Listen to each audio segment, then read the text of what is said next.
Hey everyone, I'm Magnus and welcome back to my channel.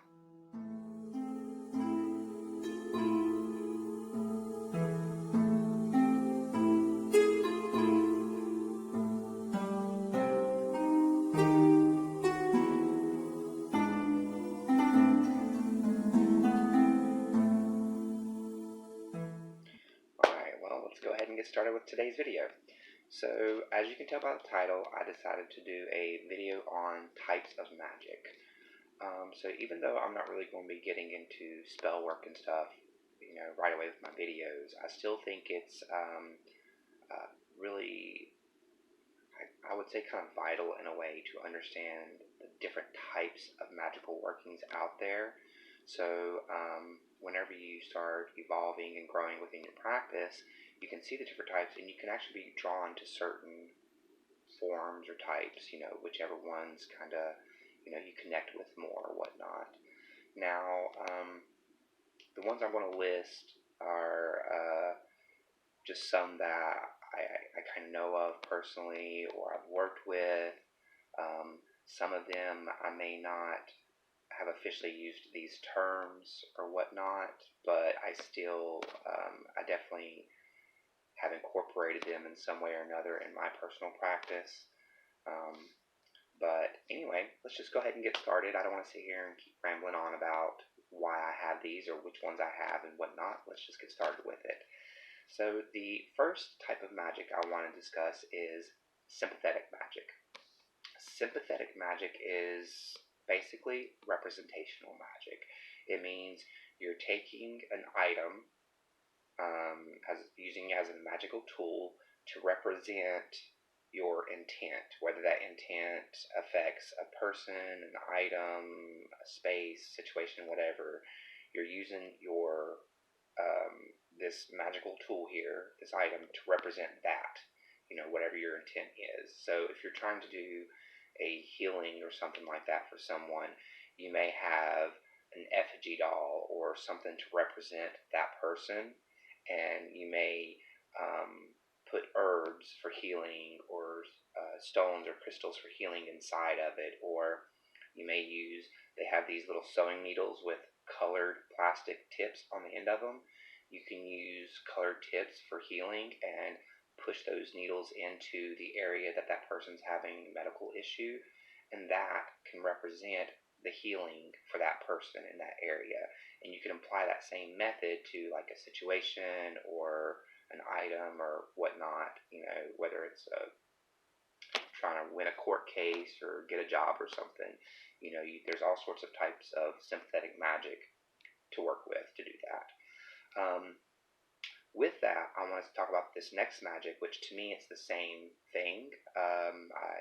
I don't really separate them as two different types of magic, but I will go ahead and discuss it. There may be a few of those that I do this way, and that's called image magic. So image magic is basically kind of what it sounds. You're using an image, whether it's a painting, a physical picture, one from a phone, wherever it's from, you're using an image to in your working to help represent your intent. So even though typically when we think of image, we think of pictures and stuff of people, but it can also be a place. If I talk about using sympathetic magic to maybe get a job or a court case, you can have a picture of the courthouse or of the job you want to get or the place of business, and you can use that into your working to represent, your intent or whatever it is, and put that into your working. So that's kind of like I said, to me it's the same thing as sympathetic magic, but some people do separate it. So, but in anyway, image magic is just using images in itself, as opposed to sympathetic magic being any item to represent your intent, being, situation, whatever that is. The next type of magic I want to talk about is apotropaic, also known as protective magic. It's pretty self-explanatory, other than the term apotropaic, which comes from Greek meaning to ward off or to ban. But protective magics, it's just that it's doing protections of all sorts. Now, it doesn't mean that you're just protecting from evil beings and evil stuff and whatnot. That can also mean you're protecting yourself from unwanted energies from your daily, adulting or your daily going out and about. You can be protecting yourself from disease. You can protect yourself from emotional, physical, spiritual distress. You can protect yourself from yourself. If you have destructive or behaviors or habits, you can do certain protections upon yourself to kind of help you prevent yourself from doing those things. So there's all sorts of types of protective magic out there. Really, it's kind of limitless. Well, most of these magics are limitless in putting them into use. But anyway, next you have blood magic. Blood magic isn't necessarily as frightening as it may sound. Blood magic can be usually as simple as just a little prick of a finger, just a drop or two of blood. But the purpose of blood magic is blood is an extremely potent tool, almost one of the most potent tools in magic, especially when you're trying to put your energy into it. That is like almost the essence of your energy in a way, So there have been sacrifices over, in other cultures and past times and whatnot. Most traditions these days, if it comes to a blood sacrifice, it's like prick your finger and got 3 drops. I mean, you're not like cutting somebody's throat or slaughtering a deer or goat or some crap. But blood magic can be used multi-purposeful, and the blood can really come from anywhere, anyway. You can even use, say, if a woman is going through her menstrual cycle, you can even use menstrual blood in your working, especially if you want to do a working fertility and stuff like that. That's a great way. Also, using menstrual blood, you can do for transformation and change and stuff like that. So there's all sorts of types of blood magic out there. It's not necessarily negative or evil workings dealing with it, so don't be afraid of it. Next, you have illusion and glamour magic. Now, first and foremost, no, I'm not talking about doing this little and all of a sudden I look like a different person. That kind of illusion and glamour, that's over exaggerated through media and whatnot and television and stuff. Real glamour and illusion type magic is okay, let me give you an example. So say if there is an actor or a person that I admire because of their persona, their being, their aura they give off, the energy they give off to people, they're classy, they're masculine, they're feminine, they're whatever, okay? Whatever it is about them that I'm just like, wow, I want to take on their essence, right?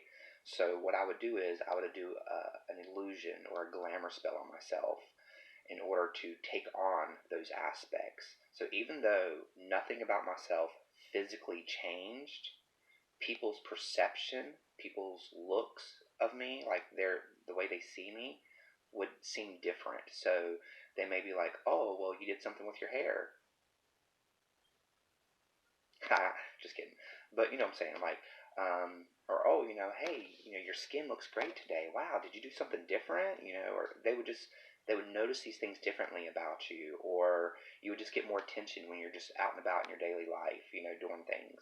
So illusion and glamour magic, it's not physically changing the appearance of something. It's giving the illusion to others that it has changed or that something's different. It's drawing on those aspects to project that to other people. So, yeah. Chaotic magic. Now, chaotic magic, I find unique because to me it's sort of just magic. It's sort of what it is to me. But chaotic magic. Can I try that again? Chaotic magic, more or less, is neutral magic. So people who who tend to practice chaotic magic don't necessarily believe in negative or positive workings. Essentially, the way they see it is that whatever their intent is, whatever the purpose of their working is, they'll do whatever needs to be done to get that, intent manifested. So they really don't have that belief in karma and like the threefold law and stuff like that.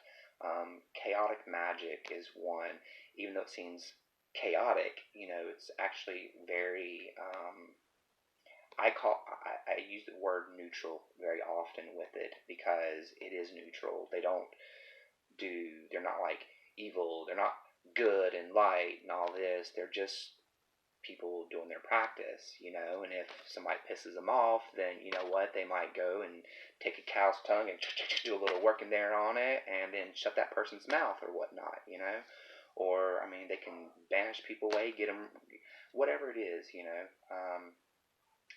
and they don't believe in the karma behind it because it's not like they're out trying to be spiteful and all that, to them that's almost justice in a way. So then you have sex magic. Sex magic is taking the act of sex, whether it's alone or whether it's with a partner or partners, and putting that energy into your working. Now, typically the way it works is the from start to climax, you're building up that energy, and to the point of climax, that's the energy is the maximum, the climatic energy that you're going to be using into your working. Now, side note with that, make sure to have consent. Anytime you're, having any kind of sexual relations with anyone, magically or non-magically, whatever the case may be, consent, consent, consent, okay? I'm not going to keep on going about it, just leave it at that.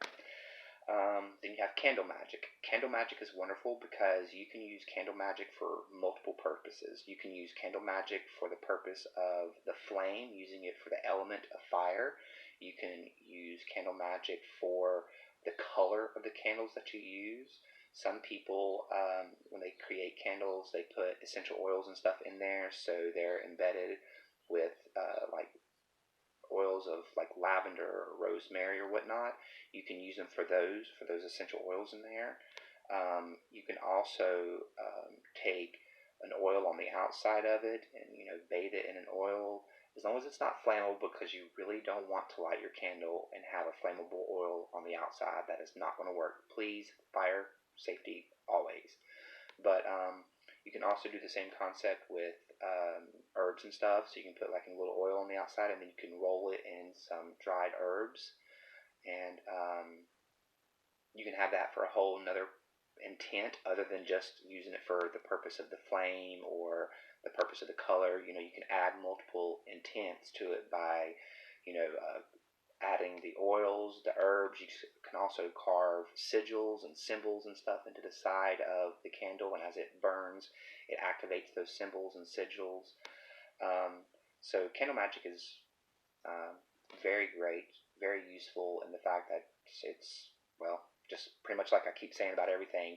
I'm going to repeat this, I promise, but it's multi-useful. You can use it for multiple facets of your practice. Pretty much any kind of working you want to do, you can use a candle for it. There's this term that I've heard. I'm not really a fan of it, but it is what it is. It's called instant magic. I think the reason I don't like it is because I feel like people hear the term instant magic and they're like, oh, bam, voila, then something poofs and alakazam, something happens. That's not what it means. Instant magic is a term that basically means spur of the moment. You're driving down the road and the stoplight's red. You say a quick little 3-line chant to make that light turn green. That's instant, magic per se. Trying to get a parking spot, same thing. You're trying to drive through a parking lot and you can't find a parking spot. You say a quick little chant to find you a parking spot. That would be considered instant magic. Anything you do like that, kind of spur of the moment, real quick, nothing planned, it just bam, out of nowhere. So then you have what I call verbose magic, which is verbal magic, I guess.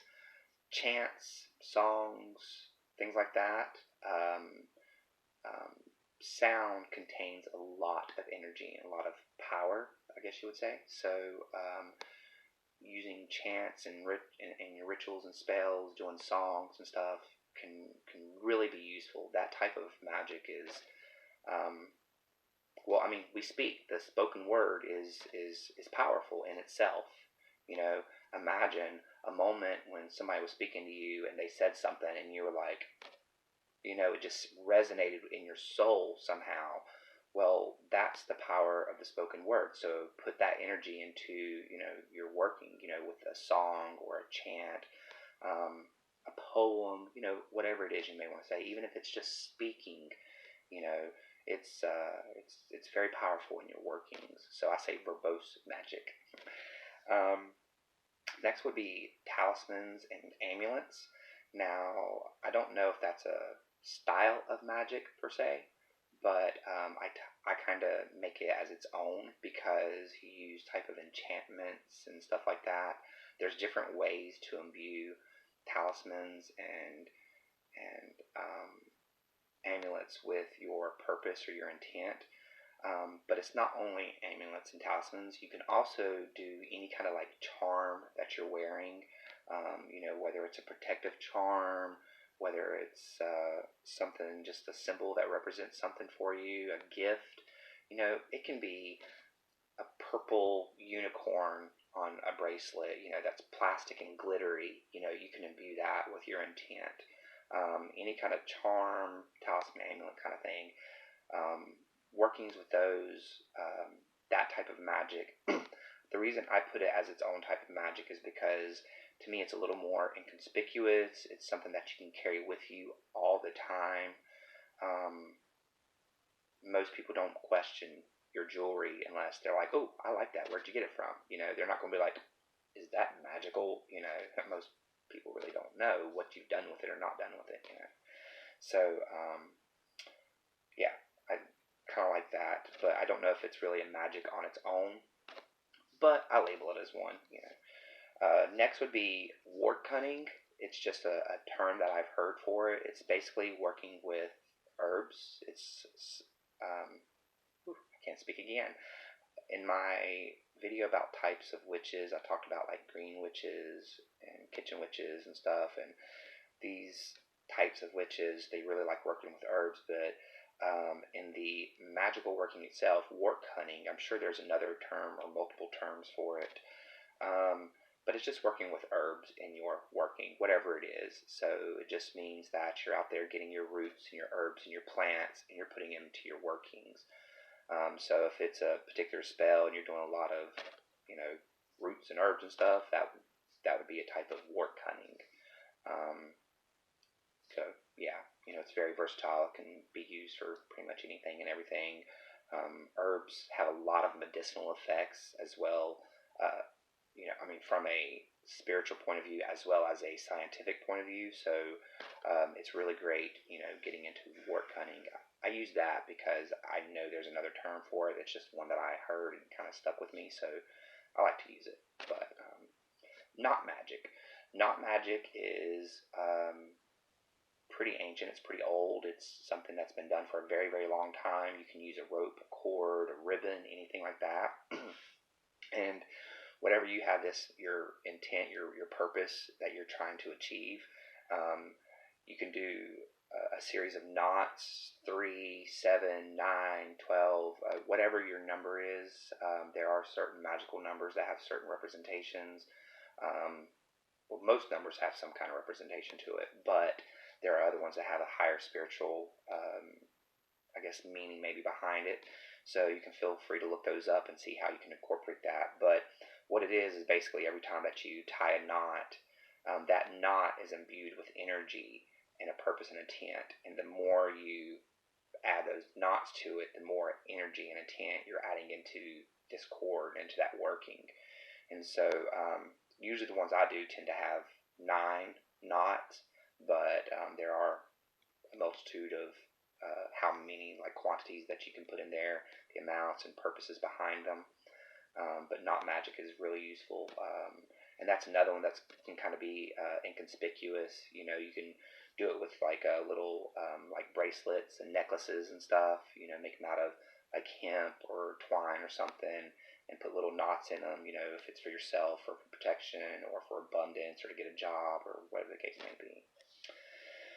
Now, the last kind of two, I say two magics because I feel they're the same, though I've heard them kind of separated.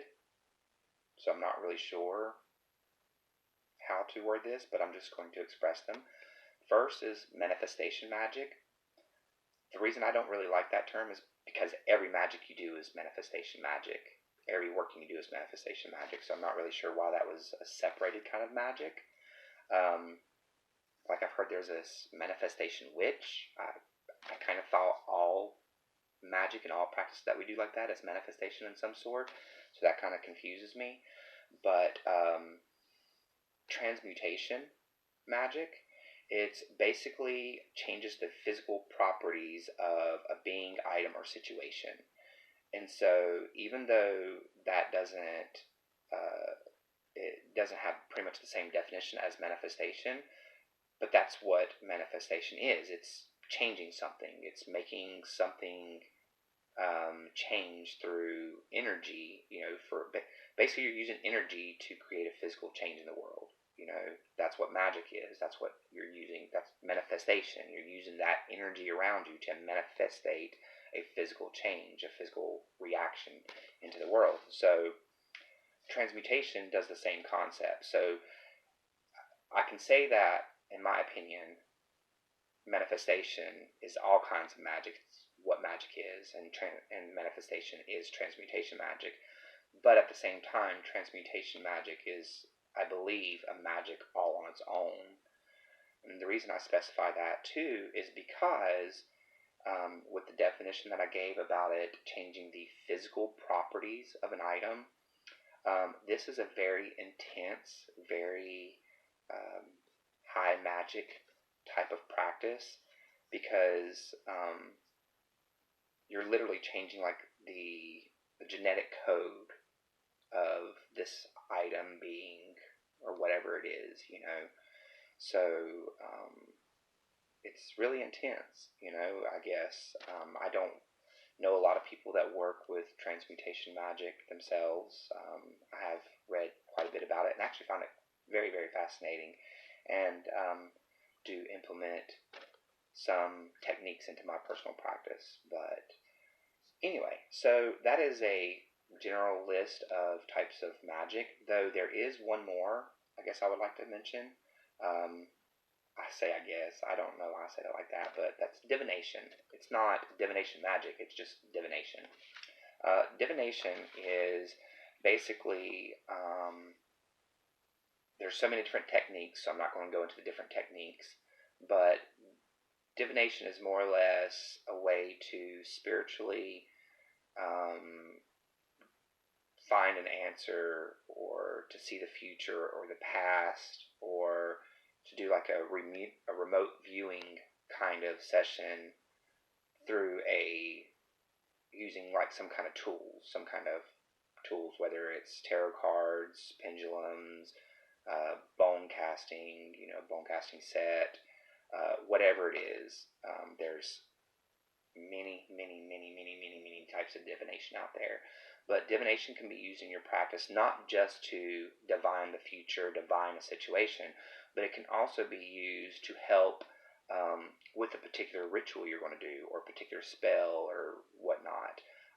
You can use it to basically see if you can get guidance through it. You can use it to see if it's going to work the proper way, if the ingredients you're going to use is going to work. There's many purposes in using divination in your working, as well as to divine a situation, whether it's past, present, future, or whatnot. But anyway, I guess that's pretty much it. I do want to say, I think I say that a lot. I do want to say though, I want you to do a little bit of research on something. I found this fascinating in my workings. I do like to put a small scientific perspective on it. I feel that that helps me, especially with my visualization and stuff like that. So on a scientific note with the types of magic, anthropologists have what they consider to be three types of instrumental magic, and that's the productive, the destructive, and the protective. And when I was reading up on this, I actually found it very, very fascinating and quite accurate. I want people's opinions of that. If anyone else has heard of this, feel free to let me know. But anyway, I'm going to go ahead and get off here. Thank you for sticking around, watching my video. Hopefully this has helped you a little bit, gave you a little information, kind of gave you an eye-opening view of the different forms of magic, or the different, I guess, types or ways that you can go about practicing magic. There's many, many more out there. It really just depends on where you're at, the traditions around you, the culture around you, what you're connected to. You don't necessarily have to practice something that's local, even though I feel that it does overall connect with us more, but it's also what connects with you spiritually. So if some other traditions further away connect with you, resonate with you more so than one more local, by all means do it. If these types of magics interest you, but the way you see them performed locally isn't really your style, and you see other people using this form of magic in a different way, by all means, if that's the way you connect, then use that style of it, to each their own. Remember, this is something for you to personalize. Witchcraft is just that. It's a craft. It's something for you to put your own energy, your own self into it, and to create it for you. This is for you in the end. So, thank you again. I appreciate you sticking around. If you got any questions, concerns, comments, feel free to leave them down there in the comment section. Also, if you have any video ideas, feel free to leave them down there. You can click the little bell, get notifications whenever I upload new videos, and yeah, I do believe somewhere on here on my page I have like a community or a discussion center. If you just want to get over there and talk with other people in the community, just random chit chat, leave comments over there, that's fine too. So everyone, take care of yourselves. Be safe out there. Safes. Man, you would think that I'm like a little intoxicated or something today, or no, I think I pretty much talk like this all the time, so it's just a regular day. Maybe just not enough coffee. But anyway, take care of yourselves out there. Stay safe. Take care of each other. Like I always say, be kind, but don't take no shit.